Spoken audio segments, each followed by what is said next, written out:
Me. So we're going to take the seventh tradition now. The baskets will be passed, and then we're going to have an awesome speaker. In this times like this, when fear wants to strike our heart and our spirit, remember God's on the throne, and God said this. He said, "Don't worry about this world. I have overcome the world." So don't worry about toilet paper not being on the shelf.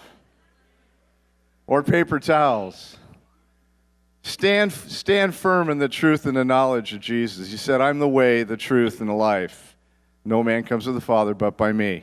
Just remember, he overcame the world. He has a plan. He's going to use all of this stuff that's going on to his glory. So be with him. Let's introduce our speaker. This is a man that loves the 12-step program and loves God. His name's Sebastian. Give him a hand.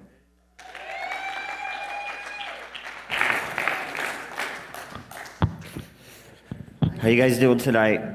My name is Sebastian. I'm an alcoholic, and due to a God that I once turned my back on, the program of action outlined in the first 103 pages of the big book, strong sponsorship, and adhering to our primary purpose in AA, which is working with a new guy, I've managed to put together 831 days of sobriety today. My sobriety date is December 2nd of 2017, and I give God all the credit for that, right? Because until I invited him into my sobriety, I had no measurable amount of success staying sober. And, I don't know, man, this is a good deal. I'll just start from the beginning, and I'm going to start from when I was born up until today. And I think that's really important because I want to explain the family dynamic I grew up in, because I'm still that little boy today, I was actually born overseas in a communist country on the left side of Romania, which is Transylvania. And if you guys know anything about a perfect communist, socialist utopia, it's wonderful there, and it really only breeds fear, death, and persecution. And being in a Christian family, you're not allowed to worship God there, right? Your state's your God, and so you say the wrong thing, you act the wrong way, you do the wrong thing, and, the solution's easy for them out there. And growing up, I lived into a family where we had to pretend everything was perfect, because if anybody saw any different, we were going to be in big trouble, and as a little boy, I saw some serious things that no kid should see, but by the grace of God, about the age of 10, I immigrated to Northern California to a little town called Modesto, and we landed there, and my first experience with alcohol was with somebody else's alcoholism or alcohol, and at the age of 12, I got hit and run over by a drunk driver and almost lost my life, And I spent about 2 months in the hospital and had to learn to walk again, and it was really confusing and tragic. And, the family dynamic I grew up in, it was a wonderful home, but we didn't talk about emotions and how we felt, what was going on. So I had to stuff those feelings down, and that turned me into a little boy that was very confused and angry, And out of that anger and confusion bred this hatred for society, socially accepted norms, and just the standards and expectations that or perceived standards and expectations that the family put upon me, And I didn't have any experience with drugs or alcohol growing up. I graduated high school by the age of 17, went to college, and I had a bachelor's by the age of 21. And I started working in my career, and God blessed me with a lot of success. And during that time, I'm also a PK, a pastor's kid. So sometimes my perception, it's not the truth, but my perception was that Jesus was shoved down my throat, and I was just like, whoa, relax a little bit, And so when I started working in my career, I did everything to rebel and turn my back on God, unfortunately. And by the age of 22, 23, I started, partying. And I just want to go back to that lady that hit and ran me over. You know, I hated her for what she did to me. She got drunk, hopped in a car, and, you know, hurt me. You know, fast forward to the age of 25, I became that drunk driver. I became that thing I hated. Fast forward to the age of 26, I became a 2-time drunk driver. You know, and I had driven thousands of times. I just got caught twice, right? You know, and that's the truth of the matter. And, you know, about the age of 26, 27, I was a daily user. You know, I feel at that point is when I lost that power of choice and I was using against my will, you know. And I really, really tried to stop, you know, but I just couldn't, you know. And through that whole getting loaded and drunk and partying, you know, I still was fairly successful. By the age of 28, you know, I was the head engineer of a multi-hospital organization, and I was extremely successful with all of the monetary things, you know, and I had the house, I had the car, I had the career, I had everything I wanted, and I still wasn't happy inside. Something was missing, you know. And I began to heavily use back then, you know. And, you know, anything's my get down as long as it numbs me out. I started using really badly. By the age of 31, so at the age of 28 was my first attempt to get sober. And I went to the doctor, and I had such a habit that I had to be put into a medically induced coma to detox. And they call it the rapid method or the Wiseman method. And I woke up and I thought I was cured, you know. And during that time, I did put together about 13 months worth of dry time, you know. And during that 13 months, I caused more emotional damage with my family than I ever had getting loaded, right? Because my solution was gone. I wasn't on the drugs anymore. You know, and sometimes in the program and in the rooms of Alcoholics Anonymous, we have the audacity to tell people, just don't drink it, it'll be okay. That's probably the worst advice you could give someone, you know. And, you know, I was just fighting with Dad, cursing my poor mom out, just hurting my little brothers and sisters. And during that dry time, I was so unhappy and so miserable on the inside that I was just projecting all those negative emotions on everybody that was around me, you know. And, you know, at the age of 31, I was convinced, you know, I'd lost that career, I lost the house, you know, I had nothing, right? Like we do in our disease. And, man, I thought the key or the problem was Northern California, the homeboys and all that good stuff that we think's the issue. You know, the state of California up there in NorCal, they're really hard on drunk drivers. And, you know, if Mom would just get off my back and my little brother would just lighten up about not having a big brother, it'll be okay. So I decided to do the geographic thing and move to Orange County, you know. And by the grace of God, surprisingly, my dad found this place called Gabe's Home, you know. It was about 5 years ago, a little bit longer. And that was back in the Ross Martinez and Bill Eisenberg days. And I don't know, some of you are in Gabe's Home today, and trust me, you're blessed with Dr. Bob and Connie. Yeah. So I went into the sober living, and of course, man, I didn't know why, but I couldn't stop using. And it's clear, the big book tells us the same man will drink again. No matter where Sebastian is, I have to go with him, right? Whether it's NorCal, SoCal, Alaska, Montana, it doesn't matter. I had to take me with me. And I didn't understand that, you know, and I wasn't willing to do anything about it either.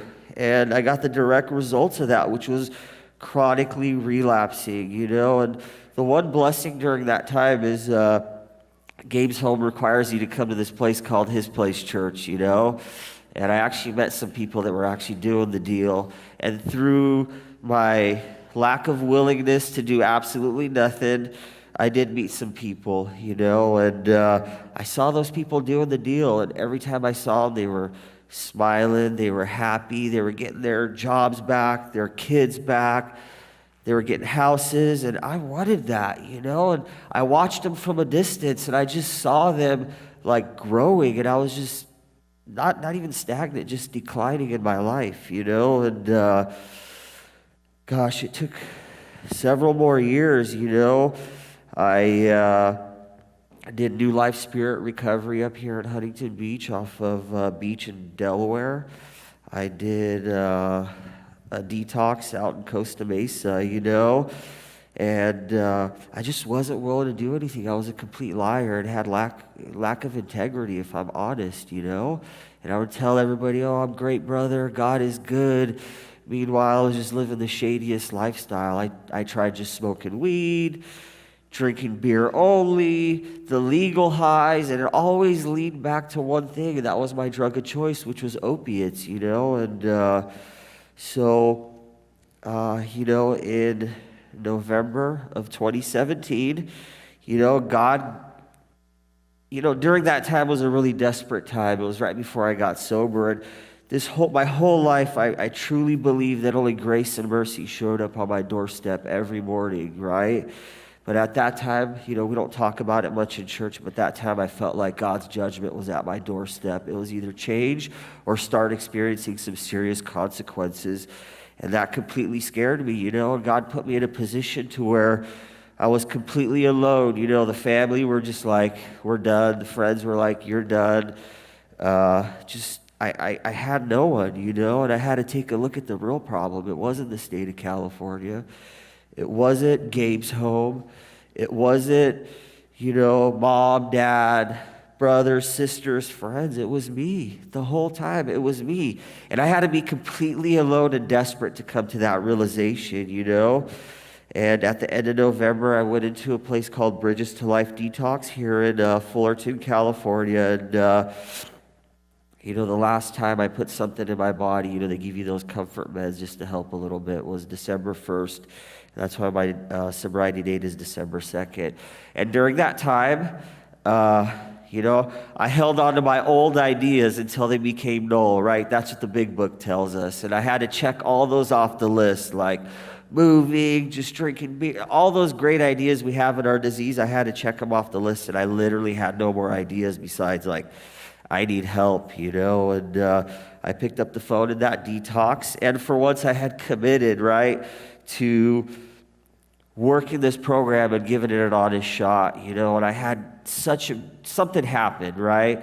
And I was going to work really hard and give myself that shot. When I picked up the phone, I called, some of you may know him, his name is Sean S., and I said, hey, Sean, I got a serious problem, and he absolutely agreed with me, and he gave me that lecture and on the dangers of being an IV drug user and some of my behavior and how it could kill me, and then he asked me what I want to do about it, and I told him I'll do anything it takes, and I was so on fire. I was like, I'm in detox and rehab, I'm going to work all my steps and read the book, and the next comment out of his mouth was, hey man, I don't work steps with sponsees in the first 30 days. I need your mind to be clear.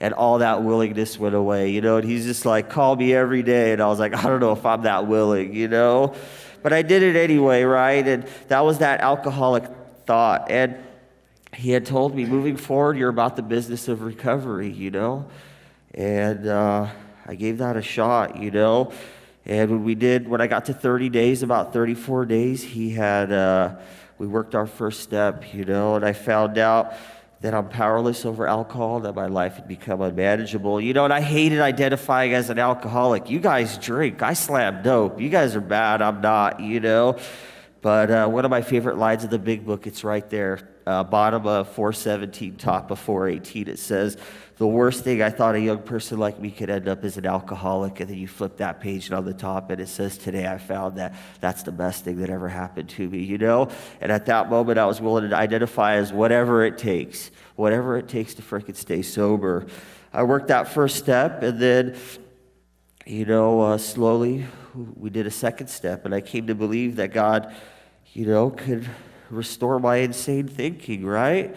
And, because with my insane alcoholic thinking, I failed to see the beauty of the forest because my attention's diverted by a few ugly trees. I'll focus on the negative regardless of what's happening on the outside, And if you're you're around there and struggling with the God thing, it's right there in the step. It says we came to believe, right? So you believe to find God. You don't find God and then believe, right? The instructions are right there. And then we worked a third step, and when we did that reading, the big book tells us that I had a new employer. Moving forward, God was my employer, and I started conducting myself accordingly, I took that really serious. I started finding a purpose, and, around that time when we worked our third step, Sean looked at me right in the eyes, and he told me something that I love to this day. And he said, Sebastian, I don't fight alcohol anymore. And I'm just like, what are you talking about? You don't fight alcohol, And what he was trying to tell me was he doesn't have that obsession. He doesn't think about getting drunk or loaded. And quite frankly, I was still there. I was still thinking about it, even when I did my third step, And, I hit my knees and I did that third step prayer, and something started to change, I had found a God that was loving, kind, slow to anger, right? That has my best interest in mind, and that was there with me every day as long as I seek Him, And I started doing that. During this time of working steps, the direction was be about the business of recovery, and I went to a ton of meetings.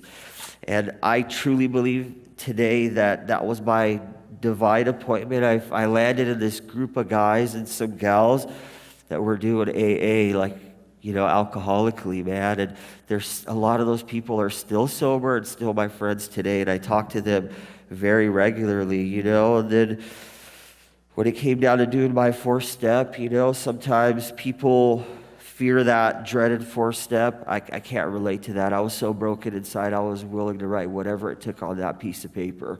I was ready to let it go, And I made those 3 columns, the names, what it affects, all that stuff. And then I got to see that I had a part in that chaos, And the one resentment I had against that lady that ran me over, that was my deepest rooted resentment. And I didn't have a part in that, right? So it was easy to use that as an excuse to get loaded. I used to wake up in the morning, look in the mirror, and curse that lady out. The next thing I would do is go pick up but that was all BS. I was getting loaded because I wanted to get loaded. It wasn't because of her or what she did to me 12 years ago, 20 years ago. I wanted to get loaded, and that was my crappy excuse to do so. And, when I did my 5th step with him and I got to look at all those different things and let go of those resentments, it was like a breath of fresh air. It was truly a breath of fresh air. I got to forgive that lady, and I hope she's doing okay today. I don't think about her much anymore, except when I share my testimony or share at meetings to try to spread that experience, strength, and hope. Where it started to happen for me was in 6 and 7. And, the big book only has 2 paragraphs, one on step 6, one on step 7, but I truly believe after you do your 5th step, that's the meat and potatoes of this program, it's those character defects.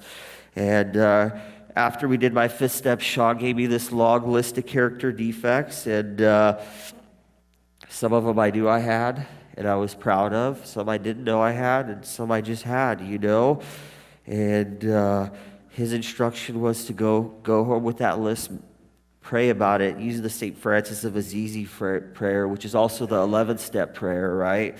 And I found out during that time that it's, better to love than be loved, better to console rather than be consoled, right? He was trying to tell me in a certain way, like, you got to get out of yourself. It's not even about you anymore. And I was starting to pick up on that slowly, Then when I humbly asked him to remove all those defects of character, how do we humbly ask God to remove those defects of character, Well, we got to pray about it, right? And I had all the standard ones, the anger and the shame and the sloth and all that stuff. And we all have those, we struggle, but those character defects have changed a lot. As a child of God and a person in program, a character defect is anything that detracts from my character in that moment, right? So if the sponsee's calling and I got a pizza and the Netflix on and I don't want to answer and I'm in sloth, right? That's detracting from my character as a child of God and a person in program, right? And I have to ask God, like, hey, man, I'm lazy, I'm slothful right now. Help me, and it works. But sometimes I drive for work, man, and sometimes I get angry at the traffic and the people in front of me, and I have to pray, like, God, give me patience. And 2 minutes later, guess what happens? I'm angry all over and I'm impatient.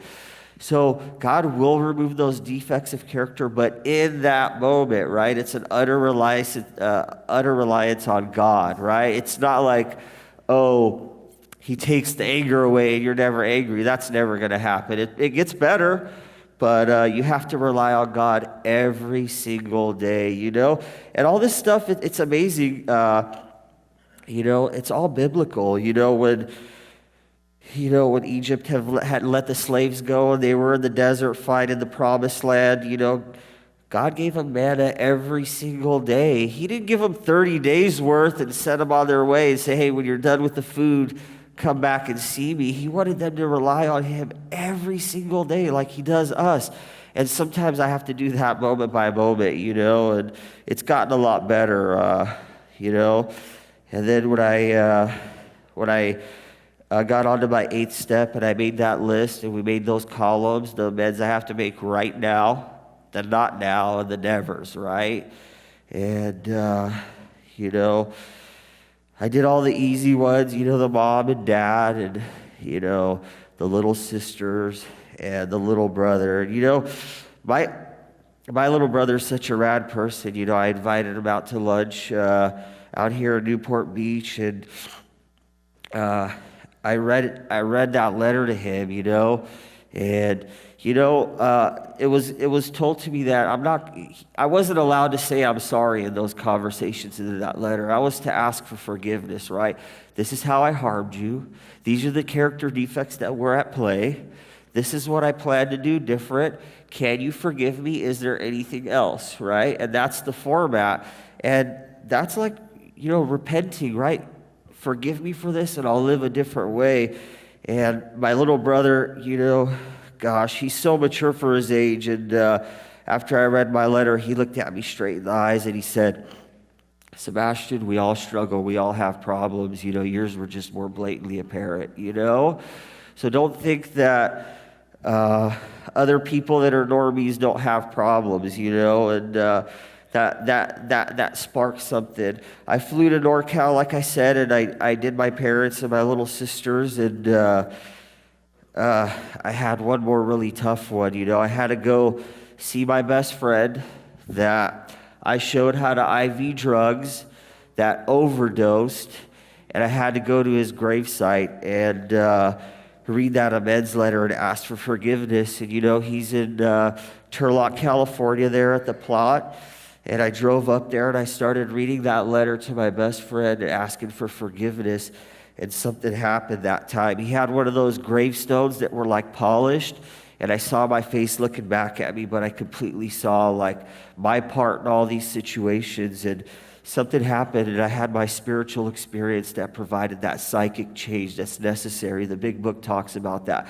And at that moment, it was like, no matter frickin' what, I'm doing this thing, And I miss him so much to this day, And I didn't put that needle in his arm and I didn't force him to get high, but I definitely had a part in that, And I just had that complete psychic change, man. I met God that day, And it was such an amazing experience. And during the 9th step is when I finally started feeling like a man. I was a little selfish teenage boy for years. And at that point, I was a man, And, we're already almost out of time. So, I went on to step 10, worked a step 10, an 11, and a 12, And when you read in the big book between step 10 and 11, it says, we cease fighting anyone or anything, even alcohol, for by this point, sanity has returned.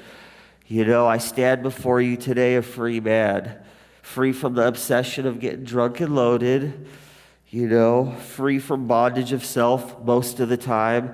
And I have a relationship with God, and right now my program has come back to two different things, and that's what's my relationship with God and who are you helping.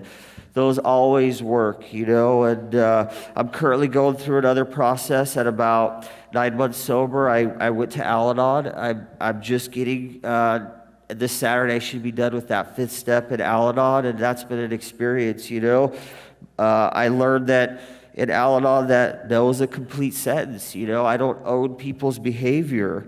My way is not the best way, right?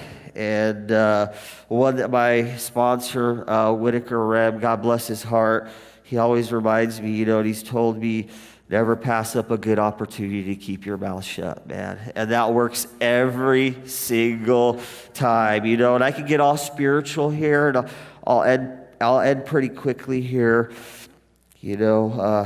I believe the key is right there in Bill's story at the bottom of 14, top of 15, and it says, "For if an alcoholic failed to perfect and enlarge his life through self-sacrifice and service to others, for sure he would drink, and if he drank, he would die."